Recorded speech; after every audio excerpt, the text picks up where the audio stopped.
Welcome to Two Chunks and a Hunk. My name is Jordan Wonders, and this week I'm your chunk. I'm Doge, and everyone keeps telling me how my story is supposed to go. Nah, I'm gonna chunk my own thing. I'm thinking I'm back. That's what it felt like to me. I'm Carter, and Miles, being Spider-Man is a sacrifice. You have a chunk between saving one person and saving every world. Dang. Stakes were a bit high in the movie. They certainly were. They certainly Bit were. intense. A touch high. So who was the hunk? I don't know if I caught that. I think none of us said it. None of us said it. That's weird. There's a hunk vacancy. That means it must go to everybody. And this is kind of the everybody that's like a bigger, hopefully you feel the weight of when I say that everybody, because that everybody was like a lot of people.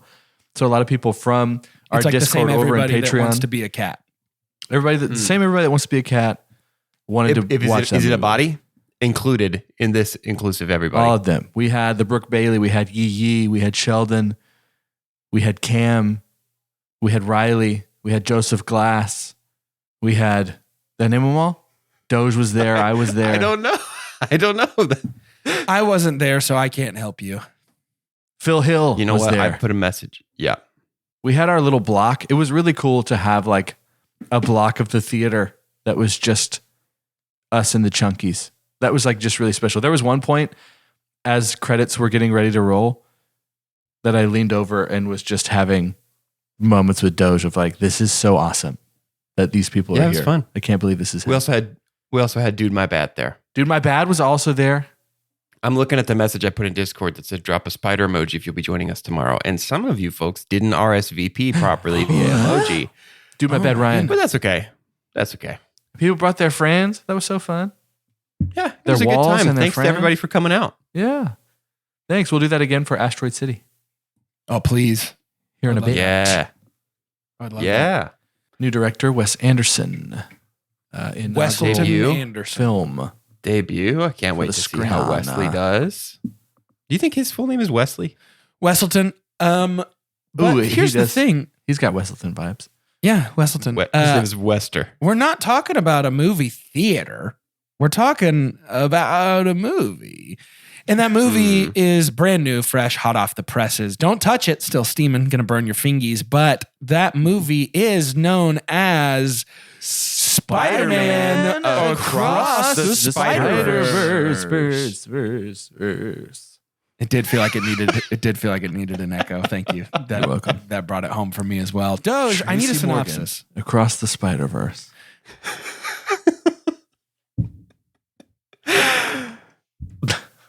This synopsis has no author, which of course means it came from one of Spot's many holes. Miles Morales catapults across the multiverse where he encounters a team of spider people charged with protecting its very existence. When the heroes clash on how to handle a new threat, Miles must redefine what it means to be a hero. And how? I did just And think how? of the SNL announcer when we have all of our Spider-Mans just back in, like constantly. Rest of the movie's like Spider-Man, Spider-Man, Spider-Man, and Spider-Man. Like just 200 times or however many Spider-Mans and ladies we had. With musical guest, Spider-Man. Toon Link. Captain Falcon. Let's commit to 10 minutes Yeah, I mean, it's like, how do you of spoiler-free into the Spider-Verse?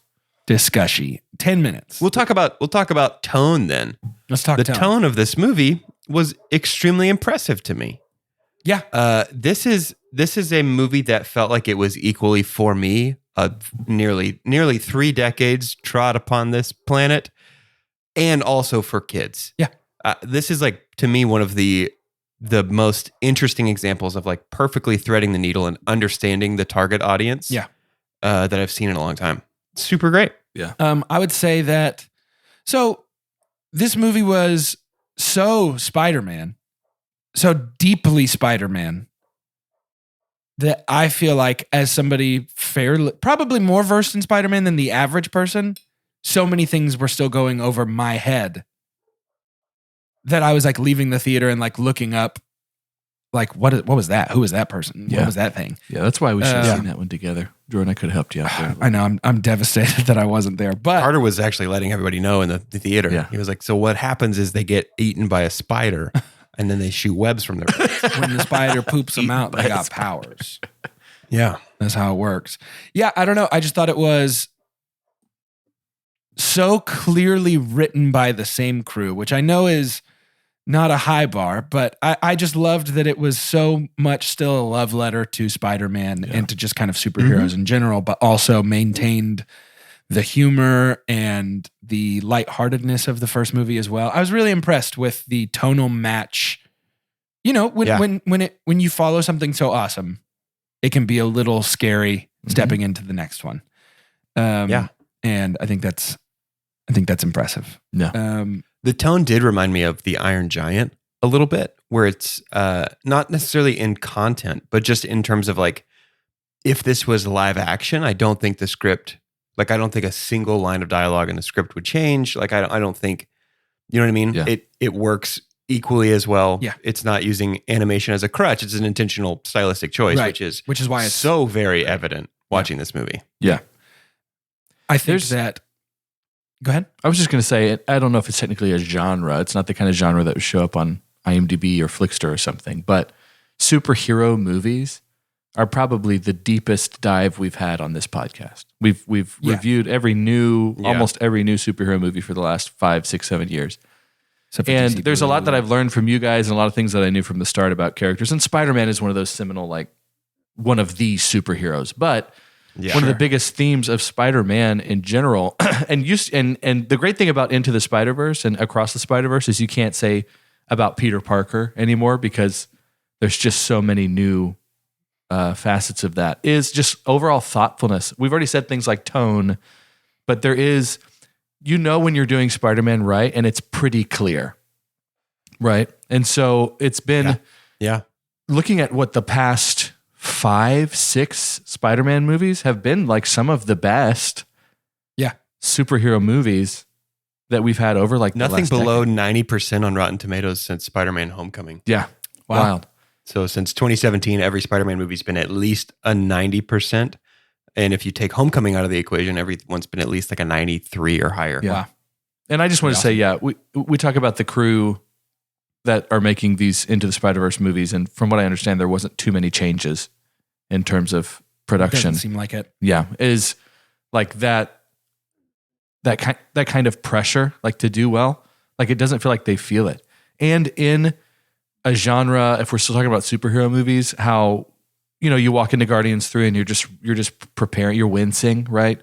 And then it can surprise you that it ends up being better than you thought. To go into a Spider-Man movie, but still be so confident that it's going to go well. Yeah. That's an anomaly. 100%. That's pretty wild. Yeah. As you walk in and you're like, this is going to be great. I'm not nervous at all. Yeah, what a wonderful movie experience that is in theaters to just it's like you knew the head chef. And you're like, just go for it. I'm so excited to see what you do today. Yeah. It's really I will cool. say, as a little bit of a dangling reason to continue past shout announcements, and hear me say, this is less serious than it sounds, but I'm a little torn on this movie, actually. Yeah. There are elements of it that I really loved, and there is one element in particular that I absolutely hated, and I would love to camp out on that particular element. Yeah. I've got a few thoughts that I think I'm still sifting through. Like, I'm in active debate mode in my head about this movie because for to keep it spoiler free, just for those listening, it's really excellent. Like, you should absolutely see this movie. But there was some stuff that I didn't know about it that really tainted this experience for me. Like, Hey, it is. We'll say this is not a spoiler. This is part 1. This is originally titled Across the Spider-Verse Part 1. They changed the title. The next one is called Beyond the Spider-Verse. It comes out next March. But this is a part 1. Lots of folks did not know that going into this movie.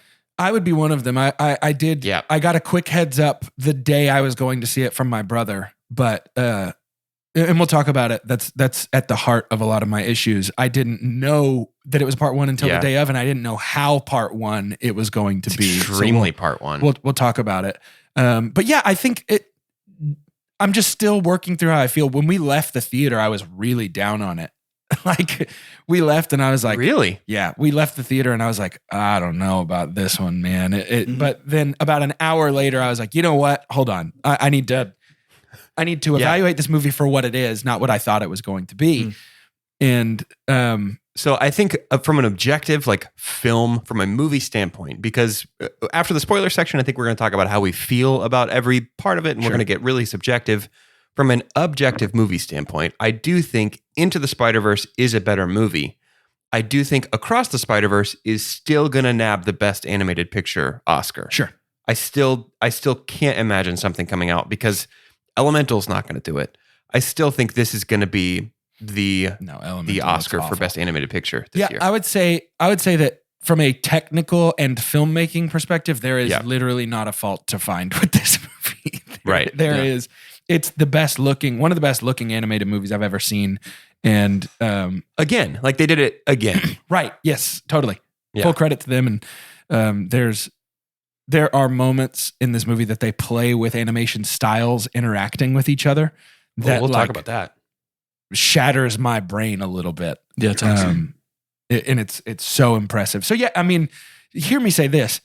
Go see this. I mean, if you're holding out for some reason, definitely go see it. Even if you are concerned about the sort of part 1-ness of it, it is worth your time and worth a watch. This is a pretty unbelievable movie, and people are going to be talking about it for quite a while. And you need to see it to see Beyond the Spider-Verse next, March, April? Yeah, March. Yeah. Thank goodness. I'm glad it's not like a 3-year wait. I'm glad we're hot on the tail of this movie for sure. with the sequel because it needed it. So I really want to start talking about spoilers. Do you guys have anything else for the non-spoiler section? Just if you haven't seen this, go back to your home dimension now. Yeah. Because we're going to start hopping dimensions and we're going to jump into into the spoiler-verse.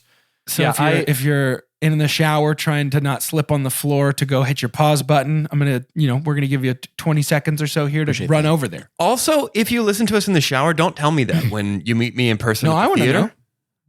That's something I don't like to know about. You can say that person's name. They're going to know who they are that we're talking about right now. No, I need them to live with their decision. It's their decision. It's their decision if they want to expose their great shame. I love that you can listen to us anywhere, if you're asking me. I've always thought we're a more aquatic podcast. I agree. I think we sound better with water. Let's talk spoilies. I'll super dump. Oh, go. Dump on them then. It's really my only complaint. And that's why I'm so torn and why I'm still like sort of sifting through the way that I feel, because I when spider bite people, they die. Yeah. They don't become power. It's not real. They don't become power. That's and weird. It's just, I've tried to say that every time I see one of these, they don't become power. They become die. My super dump is that Miles isn't doing his homework. Yeah. No, it's weird because I think that this movie is a 10 outside of this thing, but this is a pretty big thing for me. This movie is too much of a part 1 of a 2-part series to the point where it's not that nothing happens. It's that only setup happens with every single storyline except for Gwen and her dad. That is the only storyline that is resolved in any fashion whatsoever in this entire movie. And I left the theater really struggling with this part of it. Because I loved so much about this movie, but this movie is basically all rising action. And I understand that I'm also talking about the 2 towers here. Yeah, could you say that about Infinity Fellowship War? was the last time I felt like this. They just like looking over Middle Earth, felt like and this it's just done. I felt like this leaving Dune part 1 a year and a half ago, where it's just like, oh wow, now the story can start. Can I tell you what the difference is though? In which one specifically? Both of in those. all three of those? Yeah. Okay. I Yeah. knew that Dune was Dune Part 1. Yeah.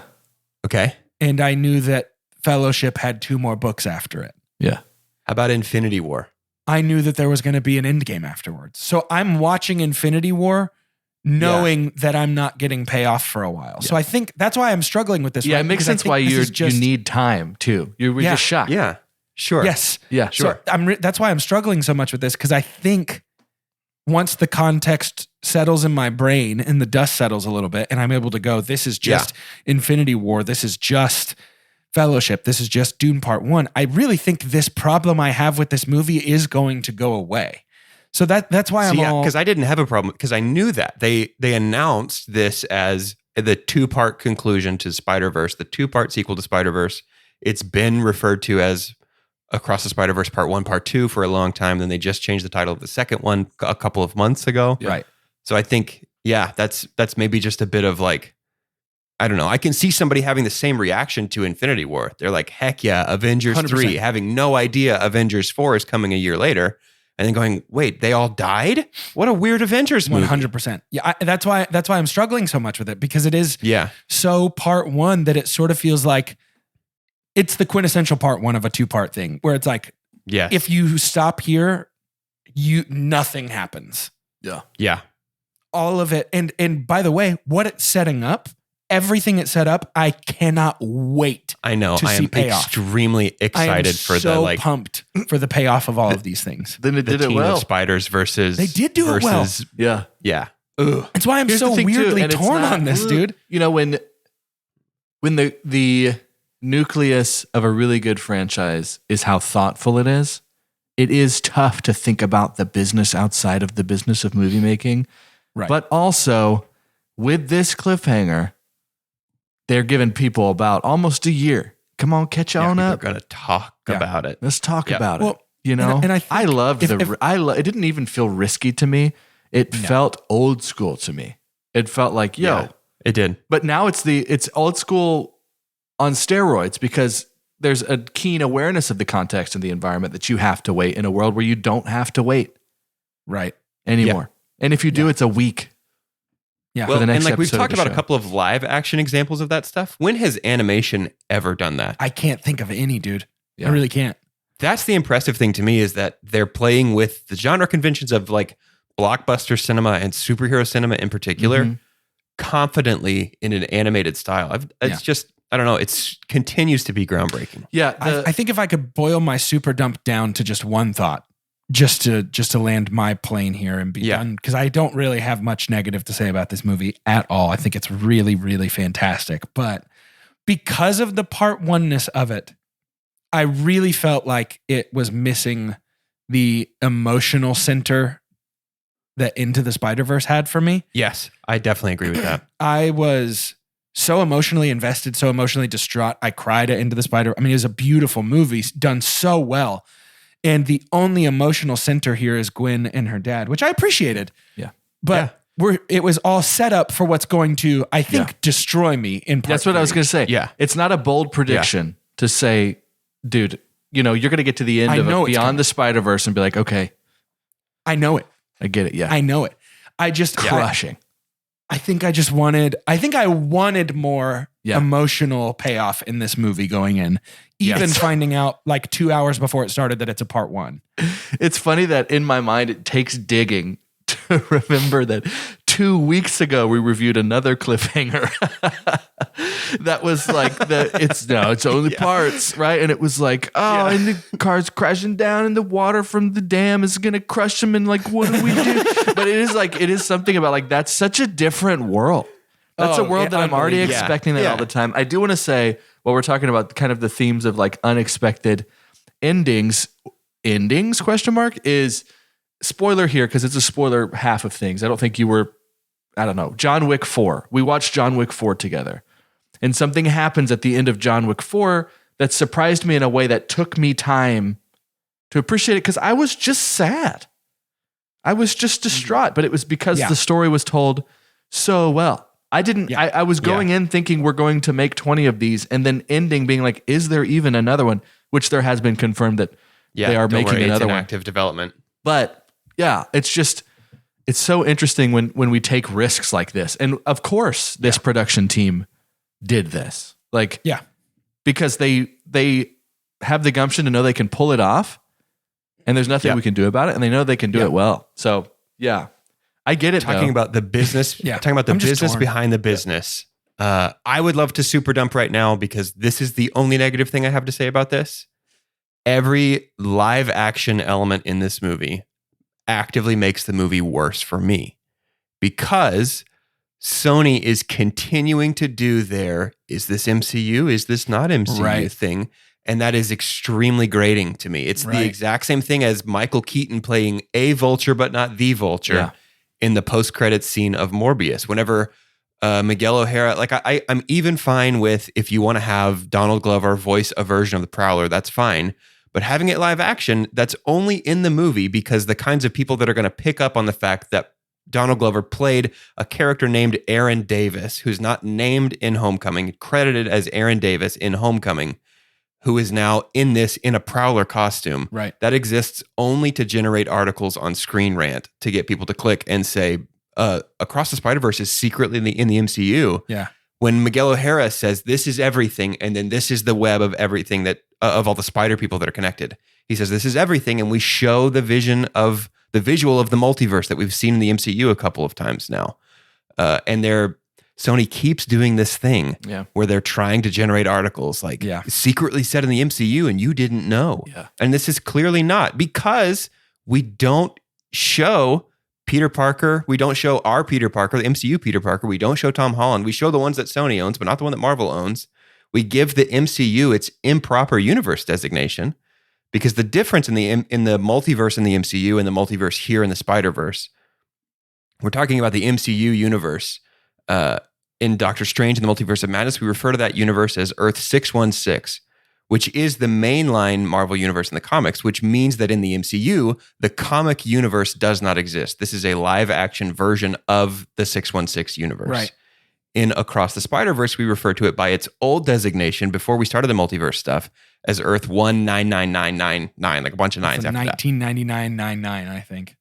Yes, which means that it is a live action universe that exists separate from the 616 universe. It's not an adaptation. It's another universe in the multiverses, which works less well for me. But they give it the improper universe designation because they're not in the loop with Marvel, but they're trying to pretend that they're also in this multiverse saga with Marvel. It's a parasitic relationship. Is it that different than including the Insomniac Spider-Man in this though? Like it is because they're not trying to me, because Sony's trying to leech off of the success of the MCU, because I don't think anybody's writing an article that says Across the Spider-Verse is secretly set in the Insomniac universe. I think that that we're going to see a plethora of articles. Across the Spider-Verse has secret MCU connections you didn't know about. And it's isn't so the point though that all the universes exist? It is, but I think having them live action, and like going to the convenience store from Venom. I didn't even realize what that was until after the movie. Yeah, that's from Venom. That's one of Spot's first places that he goes. And it's the continued. Yeah. I don't know, man. It's exhausting to me. Sure. I get that. We're also MCU. I get that. I had a different issue with it, but that's just because I wasn't as educated on canon.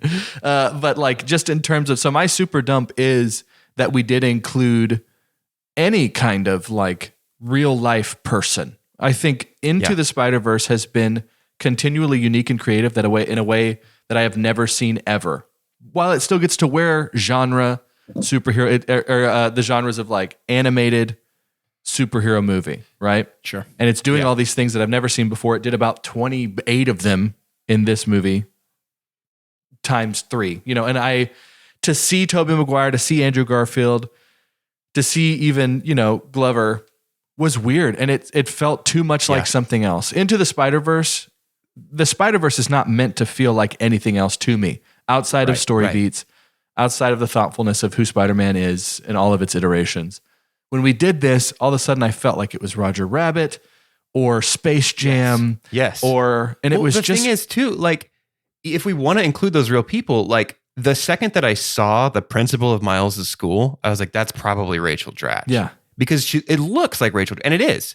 So like even if we have That's what I was gonna say. animated version of Donald Glover, an animated It'll work just Andrew fine. Garfield or Tom, it'll work just fine. Because you can animate them. You can do whatever you want. Make it look a little bit different. I mean, you can even make it look like a newspaper cutout. I don't care. Like it's going to work in this Yeah. world. Sure. But yeah, the fact that we just ripped scenes from something else felt more lazy than creative or more interesting. Yes. Because especially too, we've already had well done reveals of Andrew Garfield and Tobey Yeah. Maguire in a Yes. Spider-Man movie. Yes. That should Yep. never have even been touched. I think even if I saw them animated, maybe it wouldn't have bothered me as much, but it was like, why on earth? Because you're doing your own thing and you're trailblazing with this series. Why would you even reference something that did an aspect of it better than you can? So- Sure, if you want to have them animated in their Spider-Man suits, give them lines, like just a scene of them when they're chasing Miles. Like, didn't we just do this? Yeah. That's fine. Yeah. That to me, like if you want to include them, I don't know, man. It's like that. I had no fatigue for the concept of a Spider-Verse Right. before. And then seeing those live actions, I was like, oh, is this actually the only Spider-Man story we know how to tell anymore in the comics? yes. It certainly is. The inclusion of real life scenes or real people, I don't know what to say, Live cheapens action. animation with something that is becoming Yep. like a champion for animated movies. Yeah. Can you imagine if we brought a cartoon into the MCU Right. out of nowhere because there's multiverses now? Even in Doctor Strange, we didn't really have cartoons, did we? No. Because it's like that they're not meant to live together. Why on earth would we even Because do that this? begs the question of like, But you can put it in when anime movie. Miles How looks fun at the is that? world. Yeah, when Miles looks at the world, does he see a cartoon or does he see a No, world I that need to looks real believe that him? Miles' world is mine too. That Miles Right. can come see Yeah. me, and trust me, my brain can come up with more imaginative, creative ways of interacting with Miles Morales than you having to make him feel like the little Italian mouse that showed up on Ed Sullivan 80 years ago. You know, Right. totally. Well, let's take a break. Let's head to shout announcements. We'll come back with some more delicious Spider-Man takes.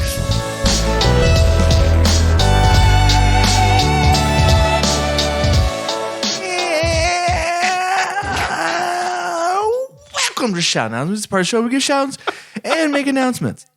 I bet you couldn't tell for the first that it was Carter, but it is. I'm a master impersonator. I'm not Jordan. Wow. The man of 1,000 voices. Jordan had to jump into another universe. He'll be right back. He's just trying to, make ends meet.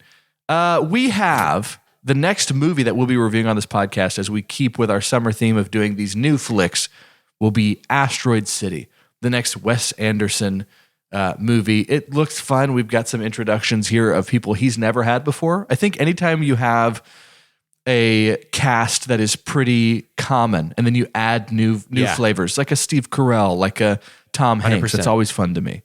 I have a theory that we don't see Jeff Goldblum in the trailers. I've got a theory he's the alien. It seems pretty obvious. Oh, guaranteed. I think he's an alien in real life, so that's Yeah. perfect. Shouldn't be tough for him to play It's that role. perfect. But we're going to have really the best way to find out where we're going to be is going to be the announcements that we do over in Discord, over in Patreon. We'll let you know which of the Alamo Draft houses, or, when Oppenheimer comes out, maybe we try and find IMAX. Don't tell Tom that'd be Cruise. But we're going to try and find an IMAX screen possibly for some of these movies. But head over to Discord. That's that $5 tier for Patreon, to where you can come hang out with us. And then we've got the $3 tier for the extra episodes. And we had a bonus episode come out recently, didn't we, Doge? Yeah, Dungeons and Dragons is out, and we wrote a little bit of custom music for that, and it makes me just want to go on a real quest. Yes. So if you want to go on a quest with us, hop over to Patreon and listen to that Dungeons and Dragons episode. Please. Dozers and Dragons.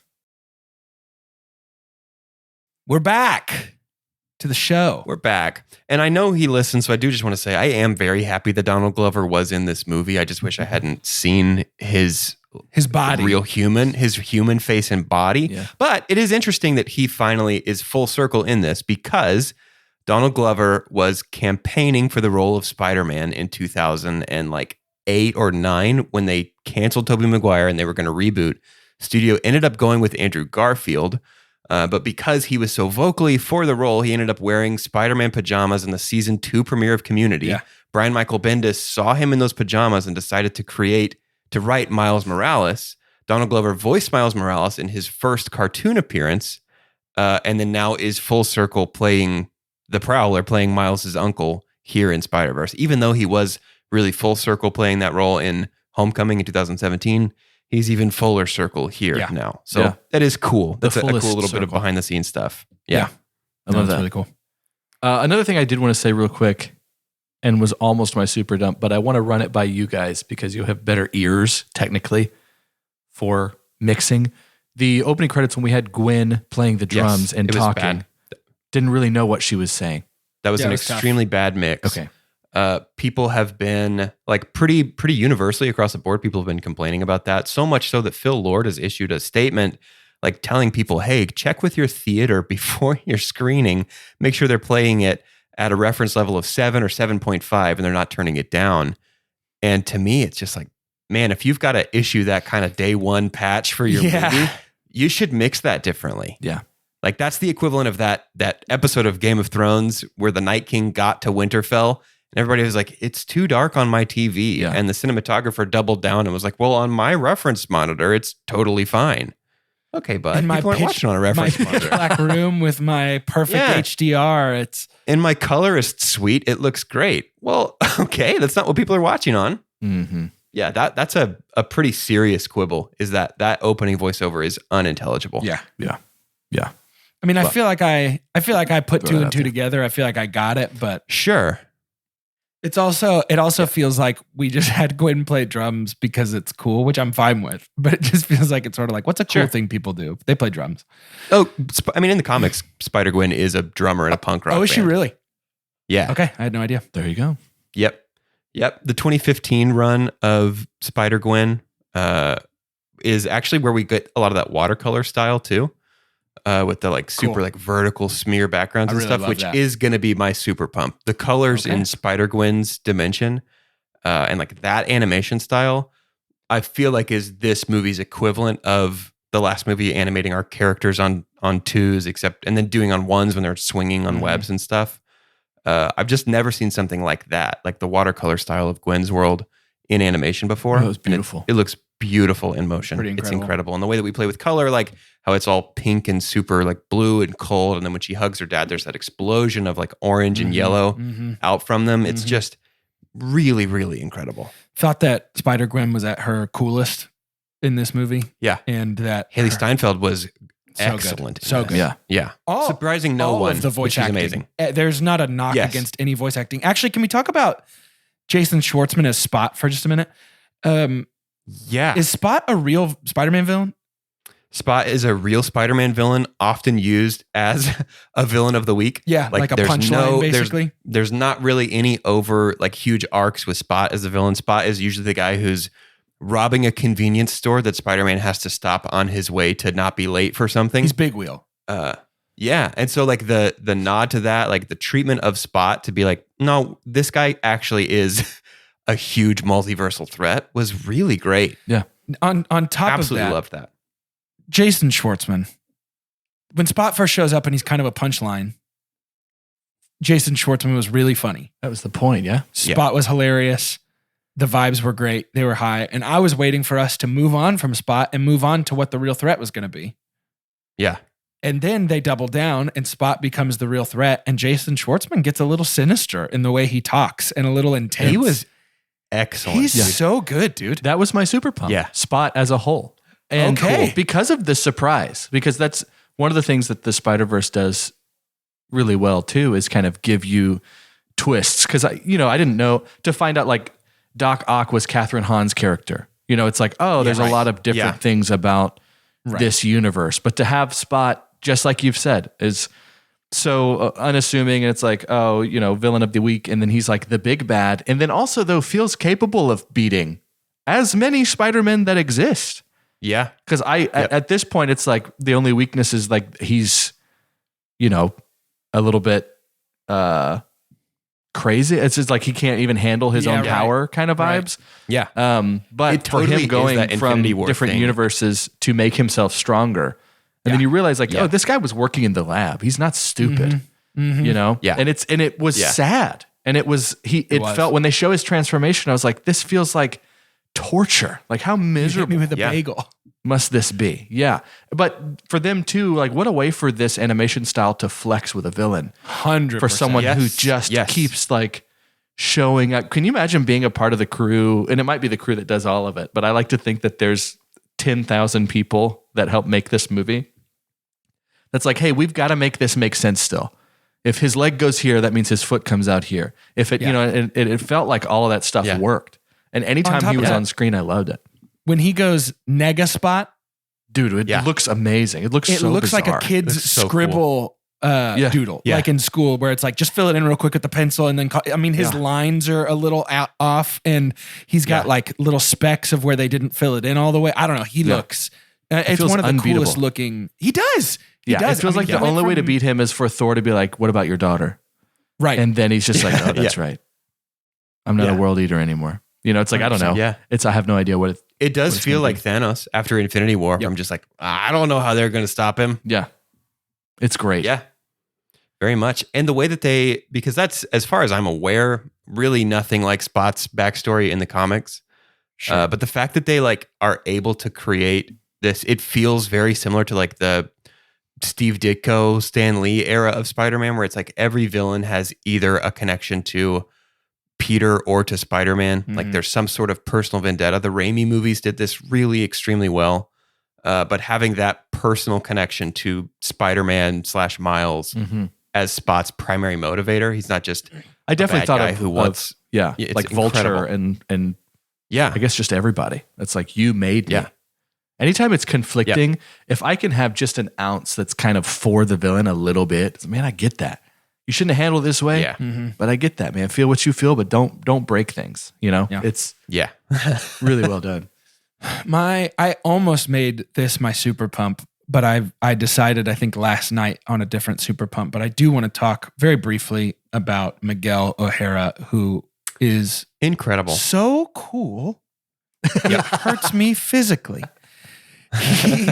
His movements, his powers, the way that he is Oscar Isaac, it's Yeah. all almost too much to handle.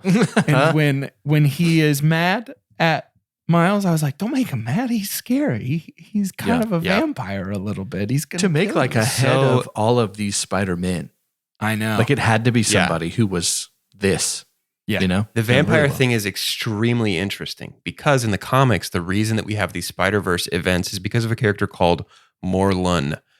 He's like an interdimensional vampire who feeds on spiders. Basically, everybody that has spider power is what's called a spider totem. And it's extremely stupid, extremely comic booky. But basically, a Spider-Verse team is assembled to stop Morlun, who's hopping from universe to universe, eating the spider from that universe. And so having Oscar Isaac, having Spider-Man 2099 be slightly vampiric, unless that's something in regards to Miguel O'Hara that I'm not familiar with, I I think wasn't familiar we with it. might. You think he's So the bad this guy? might be a spoiler a year from now. I think we're going to get a reveal that Ooh. Spider-Man 2099 is not actually like when he says he went to the universe and killed that spider, that was the real 2099. When he says that spider died, and this is Morlun who's taken that shape and is now assembling this team of spiders so that he can eat them and like eat their essence or whatever. I also think there's a chance that it's that, but a little simplified, and just Miguel O'Hara became corrupted or something. I Sure, think there's a exactly. chance for It's that. some version of Morlun, I Sure. think. Love it. I think that first. Okay, so Ben Reilly Mhm. was at Andy Samberg. Was Andy Samberg. I did Yeah. not realize that until he's in the alley talking to himself out loud. Yeah. And I leaned over to Callie. I was like, I think Is this that's the Andy brooding? Samberg. Is this the moody? Yeah. He's That like Scarlet the- Spider the with emo. the torn Yeah, blue hoodie. Yeah. So is he the one that's in Houston in the comics? That is Kane Parker, another clone of Peter. Okay, that's what I thought. Kane is more of a failed clone of Peter. Ben is a perfect clone of Peter who believed himself to be the real Peter and for a while was canonically the real Peter. And the Peter that we've been following since the 60s was actually the clone of Ben. Oh my gosh. It's stupid. The Clone Saga is widely regarded as one of the worst moments in comic Yeah, books sure. in the So early 90s. broken. But I think Scarlet Spider is super cool. And I love the torn blue hoodie over that red jumpsuit. I just think he looks awesome. And Andy Samberg was perfect for that role. Yeah. Yeah. While we're on the subject of the other spiders, Obi. I do want to say I'm a little bummed that we didn't get the B cast of Into the Spider-Verse until like the last few seconds. Now, I'm hoping that means that we're squatted up for Beyond the Spider-Verse. That's what I'm hoping it means. I think it does. But they're one of the best parts of Into the Spider-Verse, so not having them felt a little empty to me. Yeah, I think we'll get Nick Cage for sure. I mean, Penny was sort of in it, sort of not in it. We'll definitely get her more in the second one. Mulaney was a little busy probably when they were making this movie. So, now that he's back out on the town, I think we'll probably get Mulaney again for the next one. I'm sure. Okay. I'd like to super pump. Do it, please. Then. Let's say something positive about this movie for once. My super pump is maybe just as complicated as my super dump, but I mean it with my full chest here. It's what they have set up for Miles to go through. When the scene where they're explaining to him, this is just how it happens. First of all, I love the canon events thing. I love it. I think it's a fantastic story beat. That's great. But when they're explaining, when they called it ASM 90 or ASM 50, whatever that was, it's the issue of Amazing Spider-Man that Captain Stacy dies. Really? That's so interesting. Wow, that's really cool. I think it's so interesting what they set up. It's so unique what they set up. But then when they reveal to Miles that he is an anomaly and that he's not even supposed to be a Spider-Man, and the fact that he is a Spider-Man is like wrong. I love the idea that he is potentially the only Miles. Like, he is the only Miles that is a Spider-Man. You know, there's a bunch of Peters. There's probably several Gwens. There's different whatever, but there's only one Miles. And I can already feel the like well of emotions that's going to burst through me in part 3 when the only Miles is the only one that can handle this business. The only one that can take all this down. And it's going to A, wreck me, and B, make me very emotional. And I know I'm going to love it. But just Miles is such a well-written, strong character. Mm-hmm, and I cannot believe that they have stumbled upon this perfect formula for Miles Morales to be so lighthearted and fun and charming, but also so strong and so brave. Like when he runs to save, first of all, Mumbattan was almost my favorite part of the entire movie. Absolutely incredible. That Spider-Man is so sick looking. I love his design. I love everything about it. But when Miles is the only one that goes to save that captain, I got a little taste of that. Like Miles is different. Miles is different. Yeah. He's got that OG early Peter Parker, like I will do the right thing, even if everyone tells me not to. And I love it. I feel like such a big ingredient of that is seeing so much of his relationship with Rio, like with his mom. For sure. I think having her be such big story beats was like, because all these things you're describing about him, you're kind of picking up like these are qualities she has.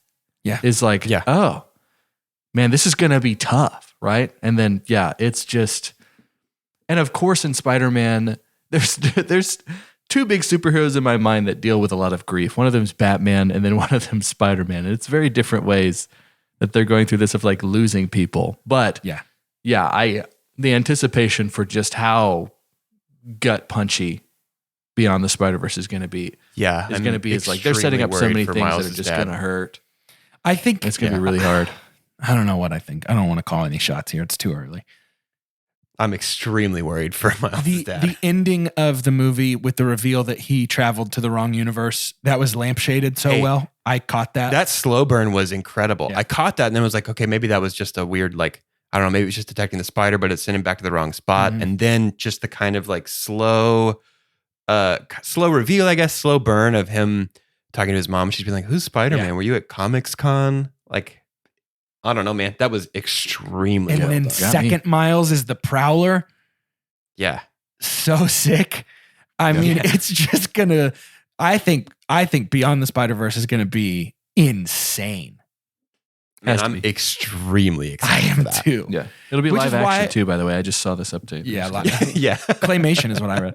But I think it's made by the same company. If there was a Claymation verse, the Claymation verse, that's fine. I was fine with the Lego verse. The Lego verse was awesome. I was fine with the 1968 Spider-Man cartoon who just did one punch and then swung right past him when they were running from all the spiders. Like every weird, bring me all the weird stuff. Bring me spider punks. Like newspaper clipping style. you like Oh, it. Spider-Punk was Yeah. amazing. Daniel Kaluuya was so Hobie. perfect. Yep. Yes. If there's not more Jake Johnson in the next movie, I'm gonna cry. There's gonna Scream be cry. Jake. I'm gonna There's scream gonna cry. be Jake Johnson. Also, J.K. Simmons is a multiversal constant, by the Yes, way. he is. In every universe, he I love is. JJ. Spider Baby, huge fan. Huge fan of Animated Spider Baby. Jessica Drew, Issa Yep. Rae was perfect for that. Yes. Yep. Yeah, I mean, there's not a voice casting great. mistake in this movie. Let's be honest. It is flawless. Every voice, every person they chose to be the voice, so good. Man, I just think that I really think it feels unfair that my super dump is what it was, because I think it's gonna fade as time goes on and I like adjust to the idea, but it's just where I'm at right now. It's the Because technically that's on you, yeah, 100%. I think is what makes it feel unfair. 100%. Yeah.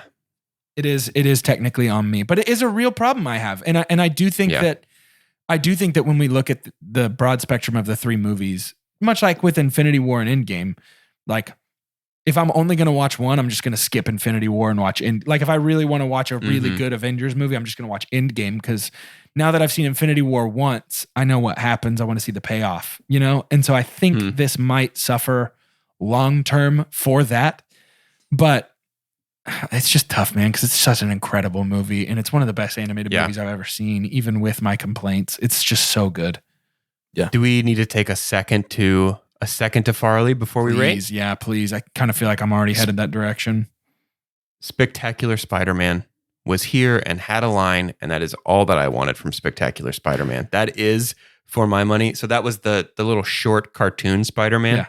voiced by Josh Keaton. Spectacular Spider-Man is, for my money, the single best version of Spider-Man.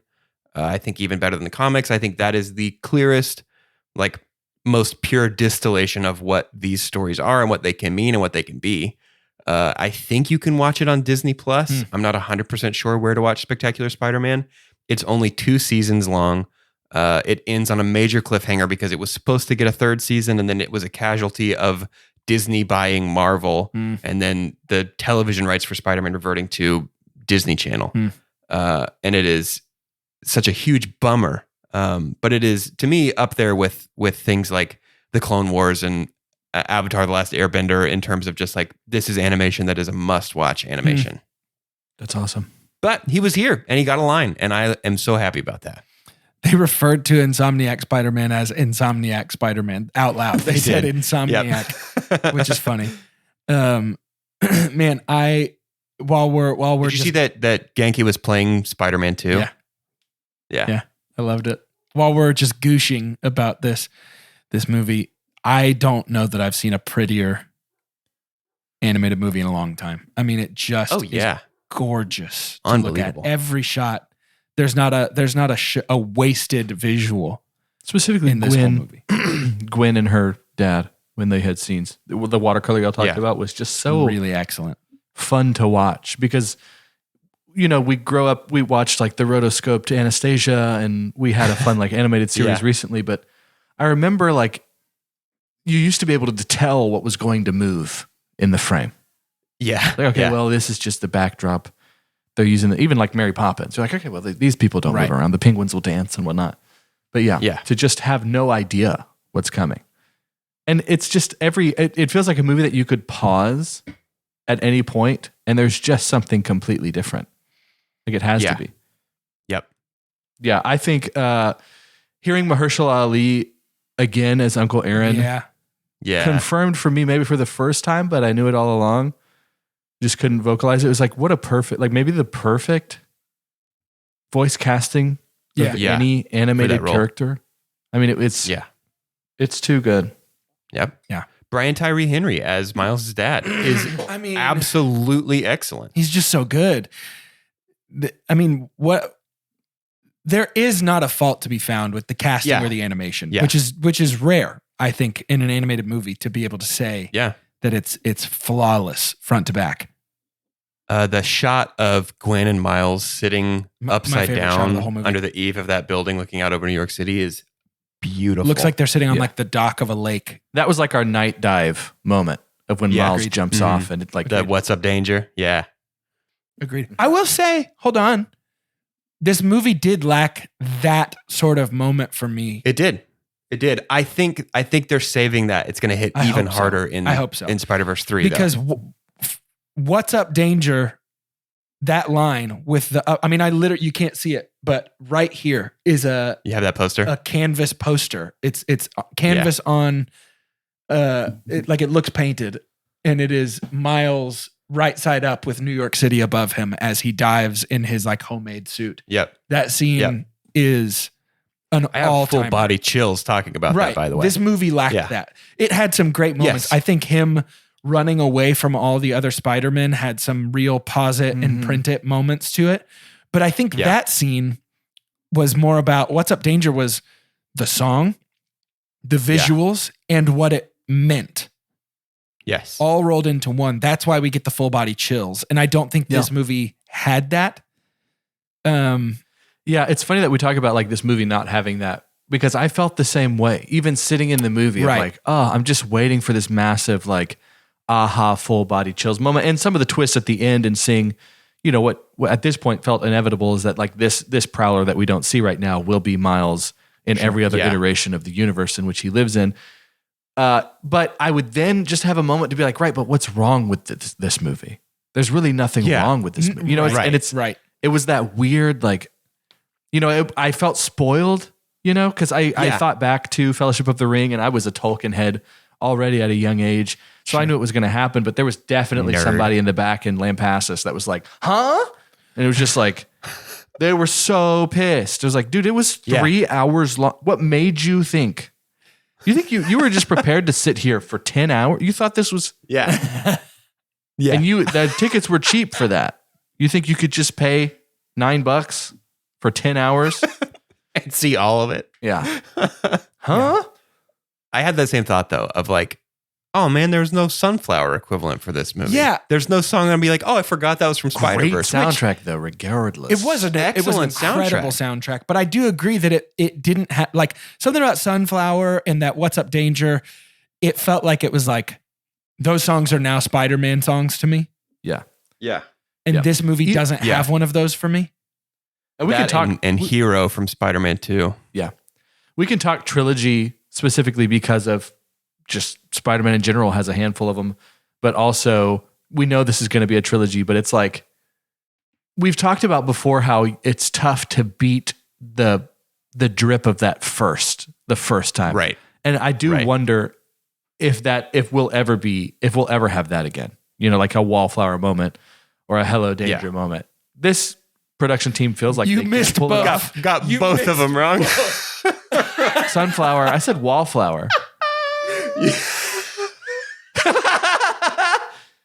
I hate me. I hate me. How? It absolutely kills my momentum. How did you do that? Absolutely kills it. I am broken.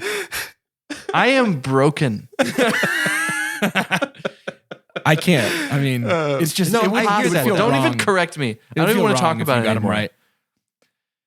It just doesn't. I hear that though. We might Nothing not get ever- it again. I don't want y'all to be sad when it never happens again because you can't change the first time. Right, because we're never ever going to see Miles decide to be Spider-Man for the Dude, first we time saw again. Right? all the Avengers crew with that shot that goes 360 around them multiple times. We'll never feel the same way hit the like first the time first the never crew hits like it squatted did in up. 2012. Yeah, But then again, Endgame 100%. brought them all back. So maybe it's like, hey, it's just going to feel a little bit different. But I know myself, and if you put Miles's dad in danger, and you put obstacles between Miles and saving his dad that he has to overcome very quickly in order to save his dad, do they drop What's Up Danger again? Do they do it again? Yeah. Especially because they didn't touch it in this. If they bring back Sunflower and What's Up Danger in the next movie, I think it works. Yeah. I really do. I think so too. I really do. I think Sunflower is the credits song. Like the closing scene is Sunflower for the next one. And I do think they bring back What's Up Danger when he dives up to save his dad. Yeah. I just got chills about a scene that doesn't exist. Hello, Danger and Wallflower. Is that what I said? Yep. No, you got it. That is You got it exactly there. what you said. Maybe that's what they're called in your universe. Like all the little Easter egg voice acting was like Saoirse Ronan, Matt McConaughey, You got You got it. You got it. Timothy Chalamet. Yeah, you got it. Maybe Carter's our variant, our anomaly. In every other universe, you're not supposed to be Carter. There's You're only one. supposed to be Krator. It's supposed to be Cratter. Adams. I'll take it. Curtis. Let's rate. Yeah, let's rate it. Let's rate this using Curtis. science. Curtis. Curtis. You're supposed to be Curtis Willer. Oh gosh. We're going to rate this episode using science, the scientific cinema scale specifically, and it's perfect and as follows. The best thing we could ever say about a movie is own it, don't lend it, buy that poster. The next best thing is buy it. That's followed by rent it and then stream it. After that is forget it. And last but certainly least, the worst thing we could ever say about a movie. God hath forsaken us. I'm gonna go first. Yep. Yep. I don't want to be influenced by you. Not that I ever am. As the only Carter. I can't not buy the poster. And it's not one of those things to where I can like look ahead and be like, well, I'm just doing the work now so I don't have to do the work later. Sure. You know, and to come back, well, now that I see them all three together, there's nothing like if I'm reviewing this movie frame to frame, there's really hardly anything wrong with it. And in a series that is doing so much new, thinking a first that we'll never get back is watching an animation style like Into the Spider-Verse for the first time in theaters. Yeah. And being like, what on earth? And how is this working? Yeah. We talked about it before the movie a little bit, but there's not too many movies that more is even a thing. Mm-hmm. Like more is more works, especially in making anything in Hollywood. If it does, it's because it's comical, because it's Fast and Furious, and more is more. Everything else is like less is more, kind of know what you're working with. Just go, go, go. But yeah, I have to buy the poster. I don't think there's anything wrong. And the only things that are frustrating is just good storytelling. So I buy the poster for Across the Spider-Verse. Sure. I'm also going to buy the poster for Across the Spider-Verse. It is slightly smaller than the poster for Into the Spider-Verse because I think Into the Spider-Verse is slightly better. And I think Beyond the Spider-Verse is going to hit that emotional center that this one doesn't quite reach for me. But what a movie. Oh my goodness. This is an easy poster. Yeah. For us to even have conversations around, I have not heard either of you, and there's not anyone else that I know that knows more about superhero movies, but specifically Spider-Man than the two of y'all. Y'all aren't worried. No. Right? No, not at all. No. How rare is that? Isn't gonna that kill it. bizarre? Yeah, You're they get not it. worried about the second half of a super cliffhanger of a movie of your Yeah, favorite not at all. character. Not at all. That's It's gonna be amazing. I'm confident. I'm buying it. The lack of emotional payoff is a tough hurdle for me, which stems from just the front and center part one-ness of this whole thing. And I'm still sifting through how I feel about it. And I mean, the rating could change, but I'm buying it. It's an incredible, incredible movie. I'm going to watch it probably 2 more times before the new one comes out. I mean, I really will. I loved this. Yeah.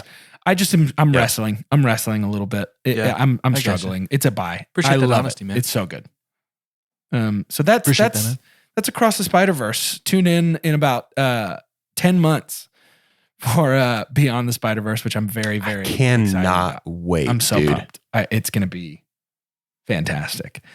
But yeah, that's this. I think our next episode is Asteroid City in a couple weeks, right? It is. Yeah. It is. And Asteroid then City. something that I have been emotionally preparing for many, many months is going to see Dial of Destiny with my good friend Doge. That's 2 weeks after that. Boys, I read a review on IGN for Dial of Destiny, and the subheading of the review was, "We didn't realize how good we had it with Kingdom of the Crystal Skull." Woof. Stop. I think it's about to be a classic 2020s Lucasfilm major stinker. I'm so sorry. What if It doesn't. instead it doesn't of affect seeing me. that movie, we just all stare at a wall for a couple hours and review that experience? Hmm. My wall had marks on it. What about you guys? Mine made a movie 15 years ago about being too old to play this role, and now is making another movie about being too old to do this. That's weird. Weird how that goes. Super strange. Crazy. Super strange. Well, tune in for Asteroid City. I really can't wait for that movie. That's one I do feel confident about. It's going to be. It's like droids for your ass. It's like droids for your ass. To end today's episode, I'd like for each of us to say our name and what type of Spider-Man we would be in our universe if we were bited by a spider. For Two Chunks and a Hunk, my name is Jordan Wonders, and I think we'd all three be bitten together and fuse into one three-headed entity known as the Spydra. And if you chop off one of our heads, that's 8 great. more grow back. Uh-oh. That's great. Too many Spydra. So don't chop mine off first, or we're going to railroad every conversation. Oh, it's 8 of the same head? Yeah. Uh-oh. Can you imagine 7 more of me? Yeah, let's cut Carter's head off first. Let's get 8 Carters to help mediate the other heads that come in. I think that'll be good. Yeah. I have always wanted more of me to handle y'all. I think it'd be helpful. Yeah. I'm Doge, and if I got bit by a spider, I think the kind of Spider-Man I would be very beautiful, very powerful.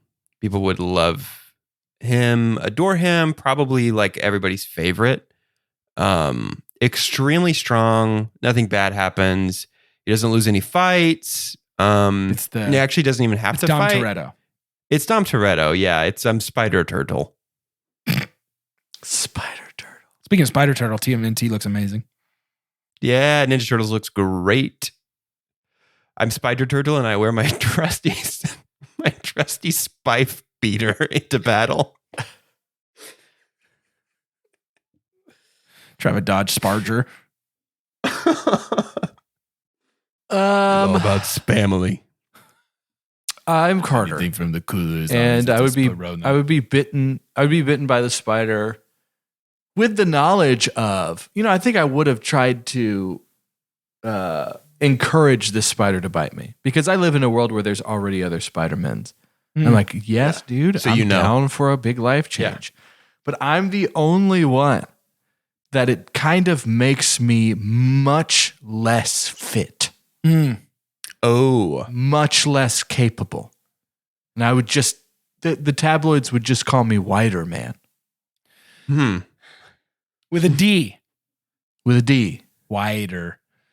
Spider Chubs. Like W-H-Y? Like wider. Yeah, that's what I mean. Like wide. Oh, wider. Yeah. Wider, not whiter. I thought wider. I thought you meant wider. No. Wider. Wider Man. Do you have to say this whole thing every time you introduce yourself? Wider Man. Yeah.